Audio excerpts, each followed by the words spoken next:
we hear this term social distancing, and that seems to be prohibiting us from flying, from taking vacations, from going to live events, from going to restaurants, from going on public transport.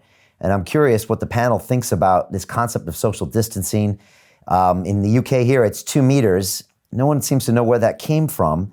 And I'm wondering what the panel thinks, because this seems to me to be the major barrier to quote unquote getting America back to work or getting people back to work. And I had Bobby Kennedy on here who said that basically for every 1% in unemployment increase in America leads to 37,000 deaths, another 3,000 to 4,000 people in prison, another 3,000 to 4,000 people with mental illness. And with a 10, 20 point increase, you start to see those numbers add up just in the US. So it's a real issue. I'm curious what you think about it, Dr. Buttar, and what the panel feels, because this is crucial. So, Brian, it's interesting you asked that question because, we've got the Advanced Medicine Conference. We never canceled it.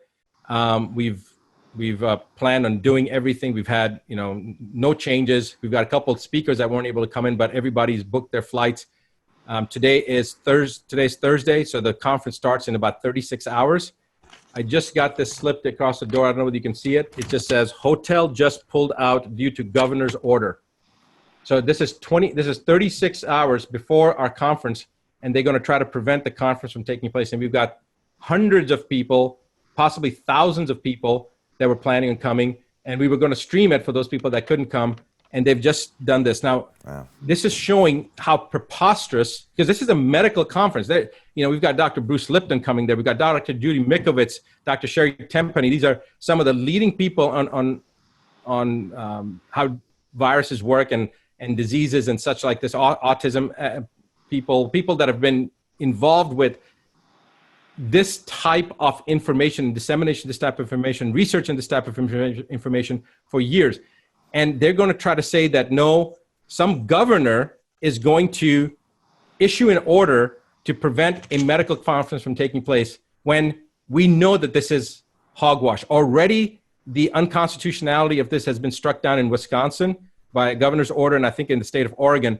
So, I'm trying to maintain my composure. You can see that, somebody said cabal. So I'm at a loss for words right now because this has been a year in planning. And, we got thousands of people coming in. You got speakers from multiple countries coming in 36 hours before they pull out. 36 hours before. So I'm sorry that I was at a little loss for words. I was kind of just not even sure exactly what to say. But when you ask about what's happening to the economy, it's devastating for everybody. And I guess we can ask the doctors how many of the doctors have been affected by personally impacting their practices. Yeah, well, I'm guessing that's high, but let's just see the hands. Okay, so how many doctors' practices have been affected by this? As we would probably expect, it's most here, most of the doctors. I mean, I really want to kind of drill into the whole social distancing question, do that. Because this is the perfect time to have this panel talk on this. You and I spoke about this briefly, but I'd love to get your thoughts on it again. I mean, is social distancing necessary? 2 meters, 1 meter, you've already covered the masks. Is that going to prevent the spread of this disease, which we all pretty much agreed is not what people are dying from? The social distancing has nothing to do with the virus. That's how it's been projected, and yet there's no scientific basis for having 6 feet distance to prevent something from spreading. First, viruses don't leap that way. What travels through the air, the way we're talking about as far as diseases, but viral particles being transmitted through the air, I mean, they globally travel, right? So if something can go 3 feet or 6 feet, guess what? It can go 12 feet, 20 feet, 200 feet, 2,000 feet, 2 miles, 20 miles, 2,000 miles.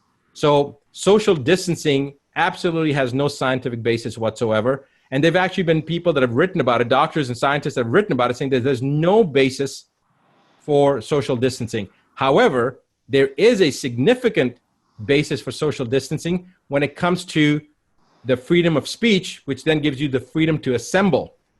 And the military technology has been there for at least 15 years. Since I got out of the military, it was actually back then, so that was in 1996, so that was 24 years ago, where I think it was right around that time, where you can actually, using satellites, track soldiers and to a 5-foot circumference around the soldier, you can basically identify them. If it's within that 5 foot, then it's hard to determine if it's 2 people or 3 people or 4 people. But I think the social distancing is part of that divide and conquer. They've divided us based on ethnicity, based upon culture, based upon religion, based upon belief system, based upon ideology, based upon political party. Now they're trying to come into our homes with HR 6666 and saying that they're going to quarantine, take people out of the house to quarantine them. Wait a second. First of all, 6666, that's interesting numbers, right? For that for the HR Resolution Trace Act, tracking, reporting, and whatever the C stands for, I can't remember now. But this whole HR 6666 is to take people out of the homes, and they're saying it's for the safety of those individuals to quarantine them. Well, my question is, one, if you're in a home, you're already quarantined. And secondly, if this COVID-19 you're so scared of, and you talk about social distancing, if they're in a home, they've already been exposed to it. So what do you come into people's home for? It's because they're trying to divide people. They're trying to divide us, right? So the social distancing is all about dividing us and separating us, creating us more into an isolated component. And humans are herd animals. So if we start separating us, it's going to cause more stress, more psychological and emotional issues, and more depression. And I think this is part and parcel of that fear-mongering that they've created. All right, so let me ask the question. Raise your hand if you think that social distancing has no scientific basis whatsoever. All right, I'm very curious on this one. All right, looking through the panel here, Dr. Grant, Dr. Samia. Okay, what do we see? Couple Hawk is on the fence a little bit. It looks like about 80% here. I'd say more 85? than that. And it's higher? I only see 2 people whose hands aren't up. Right, okay. And I don't know whether their arms are up. Okay, see, now just right. One of those hands just came in view, so I can see that hand is up. This is, I mean, honestly, I'm blown away. I would not expect 90% of the doctors here to say that there's no scientific basis whatsoever for social distancing. When this is the party line we hear over and over and over again. Everywhere I go in London, it's the distance. And now they've frightened the population to where I'm running in the park and I get within 2 meters of someone, everyone gets angry and starts yelling. And it's the reason no one's going back to work. It's the reason airlines aren't full and sporting events are happening and restaurants are closed.